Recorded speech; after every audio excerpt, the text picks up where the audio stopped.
बड़ी खबर यह है कि डोनाल्ड ट्रंप की शपथ के बाद अमेरिका का एक्शन और तेज हो गया है। 1660 अफगानियों को अमेरिका आने से रोका गया है।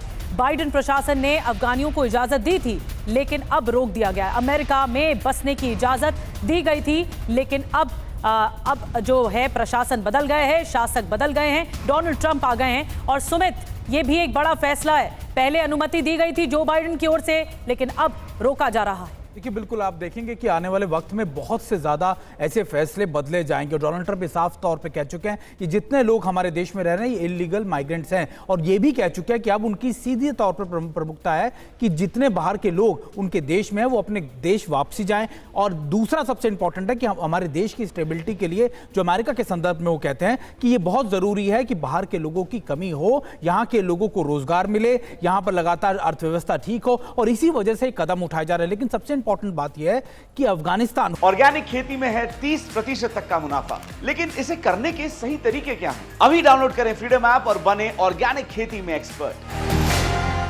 हो चाहे ईरान हो चाहे दूसरे देश हों, जिन लोगों ने अमेरिका की मदद की थी, जिन्होंने लगातार अमेरिका का सहयोग किया था इनके मिशंस में, उनका क्या होगा? क्या उनको भी बाहर भेजा जाएगा? ये एक बड़ा सवाल है। और ये इसलिए भी क्योंकि अगर ऐसा होता है तो निश्चित तौर पर अमेरिका के लिए बहुत मुश्किल होगी अपने फॉरेन मिशंस को कंप्लीट करने में और वहां पर बने रहने में। बिल्कुल। और सवाल तो देखिए ये भी है कि क्या पुतिन पर सीधा फैसला लेने से अभी डोनाल्ड ट्रंप बच रहे हैं? देखिए, राष्ट्रपति का पद संभालने के बाद रूस यूक्रेन जंग पर ट्रंप का जो पहला बयान है उस पर गौर कीजिए। रूस यूक्रेन जंग को जल्द खत्म करने की बात कही गई है। युद्ध को रोकने की कोशिश करेंगे ये कहा गया है। दोनों देशों को जोड़कर शांति स्थापित करेंगे, ये डोनाल्ड ट्रंप की तरफ से कहा गया है। सुनिए। तो डोनाल्ड ट्रंप की तरफ से दो टूक कहा गया कि अगर मैं राष्ट्रपति होता तो जंग होने नहीं देता। अब आपको बताते हैं क्या रूस यूक्रेन जंग रुकवा पाएंगे ट्रंप, क्योंकि युद्ध विराम के लिए पुतिन को राजी करना आसान नहीं होगा ट्रंप के लिए। रूसी हितों से पुतिन किसी भी हाल में समझौता नहीं करेंगे, पुतिन भी कह चुके हैं। और यूक्रेन को नेटो से मिले समर्थन से रूस नाराज है। यूक्रेन को कभी नेटो में शामिल नहीं करने की शर्त भी है। जहां रूसी सीमा पर नेटो की तैनाती से पुतिन नाराज हैं। पुतिन कोई अस्थायी युद्ध विराम नहीं चाहते, ये तो क्लियर है। 1997 में हुए समझौते को लागू करने की मांग की जा रही है। सीमा पर 1997 से पहले की स्थिति बहाली की मांग है। पुतिन ट्रंप में बात नहीं बनने पर तनाव बढ़ने का खतरा भी मंडरा रहा है। मेजर जनरल ए के सिवाच, इस डेवलपमेंट को आप किस तरह से देखते हैं?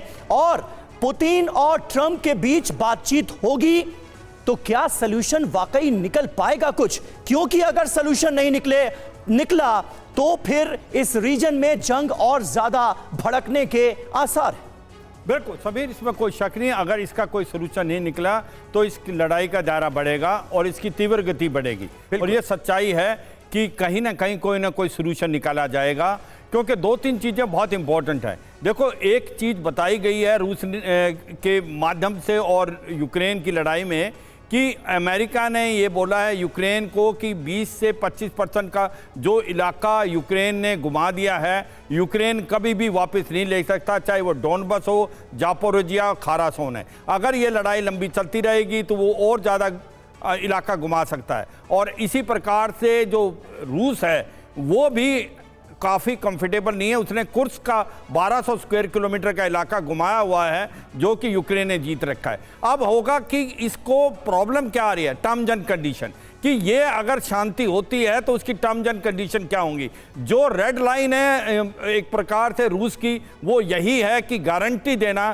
कि यूक्रेन नेटो में शामिल नहीं होगा आने वाले समय में, जो 1997 का। और दूसरा, जो इलाका उसने जीत लिया है वो मुझे लगता नहीं वापस दिया जाएगा, उसको बफर जोन बने या कुछ भी हो। तो इसी पे बातचीत पे होगी कि क्या यूक्रेन इस चीज़ को मानने को तैयार है, is he ready to compromise कि जो 20% इलाका उसका चला गया वो वापस नहीं आएगा। ये बातचीत होगी। मुझे लगता है सोल्यूशन निकलेगा, क्योंकि सोल्यूशन इसलिए निकलेगा, डोनाल्ड ट्रंप ही नहीं चाहते ये लड़ाई रुके, इंक्लूडिंग पुतिन भी चाहते हैं ये लड़ाई रुके, क्योंकि ये टर्म्स एंड कंडीशन निकलेंगी। और एक चीज़ तो बहुत इंपॉर्टेंट है कि ये वाकई ही रूस को वादा दिया जाएगा कि यूक्रेन आने वाले समय में नेटो नहीं आएगा। ये डोनाल्ड ट्रंप ने भी इनडायरेक्टली बता दिया है कि ये एक प्रकार से रेड लाइन है पुतिन की। तो मुझे लगता है विद ऑल पॉसिबिलिटी, जिस प्रकार से इजराइल हमास की लड़ाई रुकी है, और जैसे पुतिन ने बोला था कि अगर वो होते तो ये लड़ाई शुरू ही नहीं होती,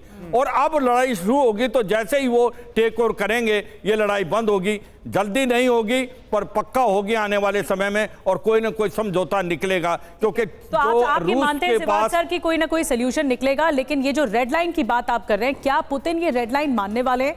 बड़ा सवाल तो यहां पर ये है, क्योंकि पुतिन एक अलग शासक है और वो संकेत दे चुके हैं कि कॉम्प्रोमाइज तो नहीं करेंगे हम।